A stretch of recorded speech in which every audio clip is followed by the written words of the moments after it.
Do you believe the countries that are watching on and seeing Africa really starting to take control and increase its voice want to see Africa industrialized to the point where they lose their own industrial capacity, because that industrial capacity will move to Africa?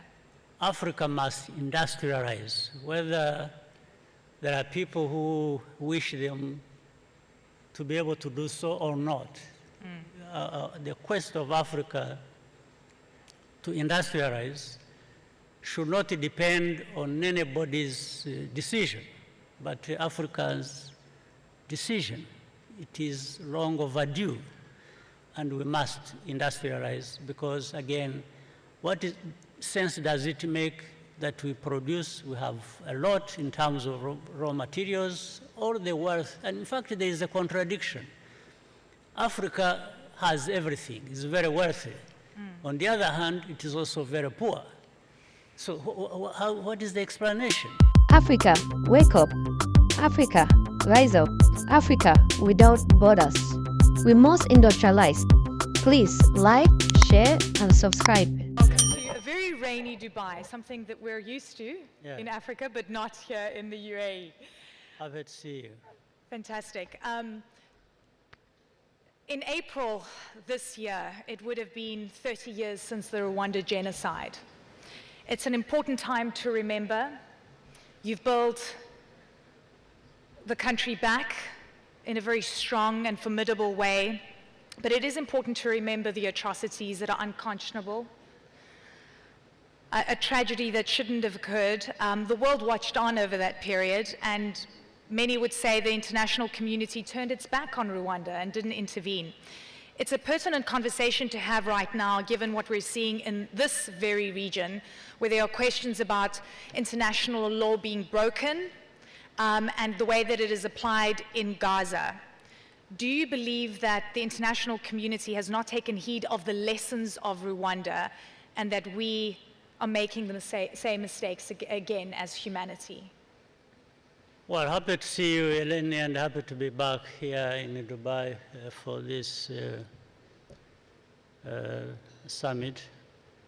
It's always good to be here. There are many ideas that one learns from and contributes to as well.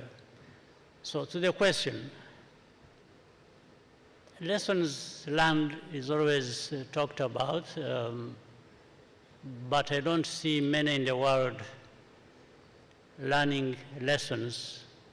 We should be learning from history, from many things that have happened, from a lot of events.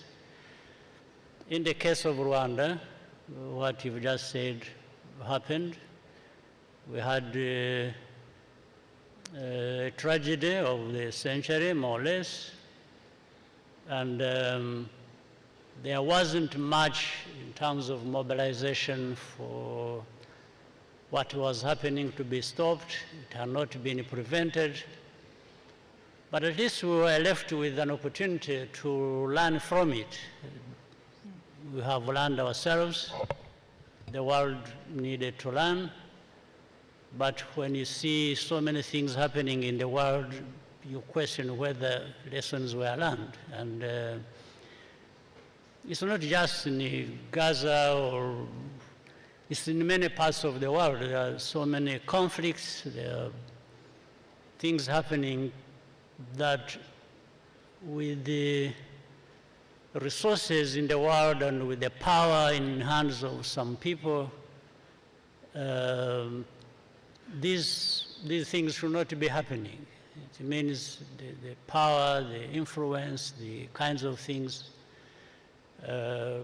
some big countries have in their hands are not being put to good use, and that's why we see conflicts, instability, and loss of life to this extent that we see every day. So is it fair to say then, Mr. President, that the international community just is failing because it doesn't have the mechanisms, the resources? I mean, we saw the interim ruling from the International Court of Justice. There's been so much happening at the UN Security Council, frankly, on various issues, and you spoke about other conflicts and other atrocities that are happening even on the continent, by the way, in Africa. How would you define what should be done? Because you've always been someone that spoke about prevention as opposed to be reactionary to what we're seeing on the conflict front? Very true. Countries, nations, regions, international institutions should be there, in fact, should have been there to ensure that there is a capacity to actually prevent these things that consume people's lives and like lives are worthless, to prevent that or to quickly stop that wherever it is taking place. But we don't see that happening. So there is a big question mark, therefore, to those in whose hands there is so much power that they have all kinds of resources to use for that to happen, and yet it doesn't happen. So we need to go back to the basics. There must be things that people know, whether it is equality, whether it is fight against division, and preventing people using divisive politics to which underlies, in most cases, these tragic happenings across the world. So as the people of Rwanda remember 30 years ago, where almost 1 million people died, were killed, what do you call on the international community to do right now? Well, I don't know what is new that I would call the world to do that we didn't call the world to do in the past, or at that time it was happening. But that is a very significant signal that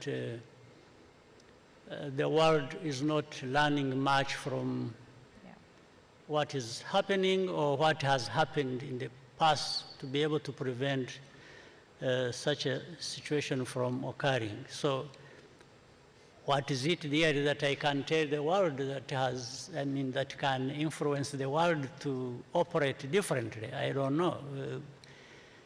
But for those of us who have experienced these situations and circumstances, we've learned our lessons. In fact, one lesson learned is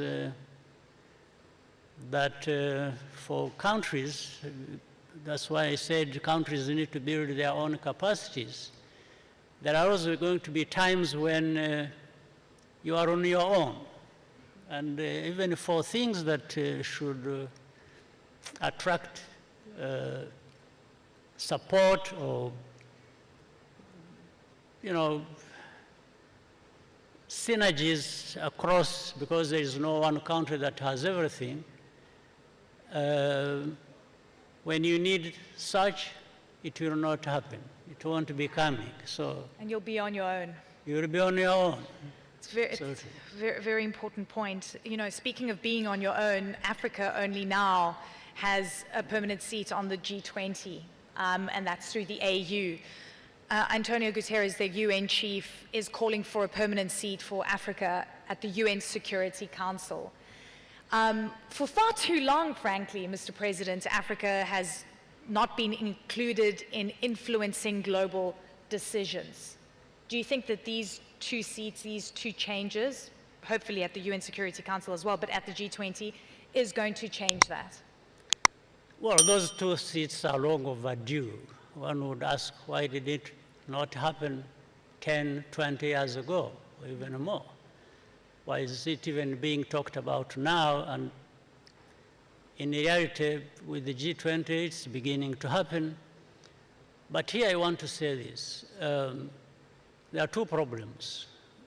One is we, Africa itself, we need to organize, to be together, to have a voice, a strong voice, because there are many resources on our continent. Why don't we leverage that so that the rest of the world also is interested in working with us in a cooperative way, rather than just telling people to follow what they have decided. So that is one part. The other part is what I alluded to earlier, the power that is wielded by a number of countries in this world should also be used rationally and reasonably, and get to understand that Africa, for example, is as important as they are, so that, and they are not there to just be, Africa is not there to be influenced, or to take sides according to the lines they have decided or determined. So those two things must be addressed. How rational the powerful parts of the world are and how they use their power. The second is for Africa to understand and to know that it's actually powerful in many ways. Absolutely. Because Africa has enormous resources. It's got everything. Yes, human and other resources. Absolutely true. I mean, you're talking about the power that is wielded by, certain countries that clearly make the big decisions. There's a lot of talk and I guess concern, sort of people are saying that there could be a shift in the power axis globally, whether it's the BRICS nations, also inviting Middle Eastern countries to the fray, for example, and other emerging market countries. Do you see that shift happening? Do you believe that we could see that? I think it is happening. It's bound to happen. Things of that nature we have witnessed in the last 5, 10, 20 years cannot continue unchallenged. There's no question about it. Yeah. So when you spoke about Africa coming together, I mean, we've got the African Continental Free Trade Area. It's a piece of policy that is working together to get countries to work together. But at the same time, the continent needs stability. We have seen many coups, specifically in West Africa, over the past few years. How concerned are you? Because we've got 19 presidential and democratic, general elections this year in Africa. It's pivotal, but at the same time, it coincides with coups. Yeah. Well, it goes back to learning lessons. I'm sure people in those countries or places where coup d'etats are taking place, we have also to look at the root cause of that. It is easy to condemn coups and say it shouldn't happen. It is right. But at the same time, we need to ask ourselves the question. We understand it that way, yet the coups actually keep taking place. So that means there's something lacking. And therefore, that's what takes us to the root causes. In most cases, it comes down to two things. One is, people talk about leadership and so on and so forth. Leadership needs to be looked at in a sense of the weight carried by those in leadership to make sure that they serve the interests of their own people and for their prosperity. In most cases, that doesn't happen in some places. The other is about governance. You have leaders, you have how they use that responsibility to govern the entities that they are leaders for. So that's, when you see coups happening, you quickly go to that place. It's not just the military taking over, power that is for the civilian entities. It's about why does it happen? Yeah. So two things: leadership lacks, governance is lacking, and there is an implosion, whichever country that happens. Africa has never, and I think it's important to say this, has never had full control of its own value chains. It has never had full control of its natural resources. It exports raw. At some point, it loses the most lucrative part of the value chain. And so many other countries benefit because they've been able to industrialize based on the commodities that Africa exports. Africa's hoping to industrialize further, Yes. aggressively so. Do you believe the countries that are watching on and seeing Africa really starting to take control and increase its voice want to see Africa industrialize to the point where they lose their own industrial capacity, because that industrial capacity will move to Africa? Africa must industrialize, whether there are people who wish them to be able to do so or not. The quest of Africa to industrialize should not depend on anybody's decision, but Africa's decision. It is long overdue, and we must industrialize, because again, what sense does it make that we produce? We have a lot in terms of raw materials, all the wealth, and in fact there is a contradiction. Africa has everything, it's very wealthy. On the other hand, it is also very poor. So what is the explanation? It is not justified. So Africa must come together, must invest in their resources, must invest in value addition, must get involved with manufacturing, and understand there is a sense of urgency as well for this to happen. Are you concerned about external influence on the continent right now?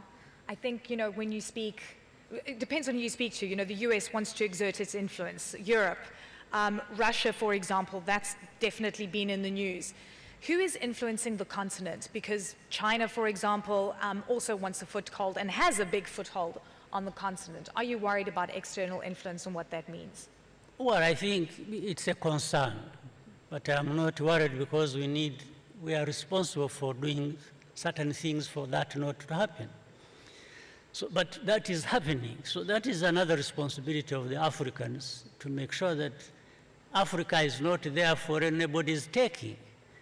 It's as if we are there just for anyone to come and pick and do whatever they want with us. So this is a responsibility we carry. This is something that is urgent, to make sure that we are not there to be influenced to take a certain line or the other line because somebody has decided so and because somebody is powerful. So Africa must be that powerful to make sure that we do what has been determined by ourselves to be important to us and our people. What doesn't Africa have to be able to decide Absolutely. to do that? Mr. President, one quick question. You've got presidential elections later on this year. President Biden last week said, or a few days ago said, I'm the most qualified man for the job and I need to see this through. I need to finish what I started. Elections in Rwanda this year, do you believe that you're the most qualified for the job and to see it through? Yeah, the elections are for people to decide whether the people they are electing are qualified to do the job. So we'll see. The voting counts. That's Counts, and history counts, and the proof is in the pudding. Sir, I thank you very much for your time and can't wait to visit Rwanda again. I appreciate it. Good to see you. Ladies and gentlemen, His Excellency the President, Paul Kagame. President Paul Kagame of Rwanda made some key points I wish to highlight. He stated he seems the world has not learned from past experience. Furthermore, to understand coup d'etats in Africa, we need to look at the root cause, not just the military who took over power. And finally, Africa doesn't need anybody's opinion to industrialize. Africa must industrialize. We would like to get your thoughts on the comment section below. Please don't forget to like, share, and subscribe. Africa is rising.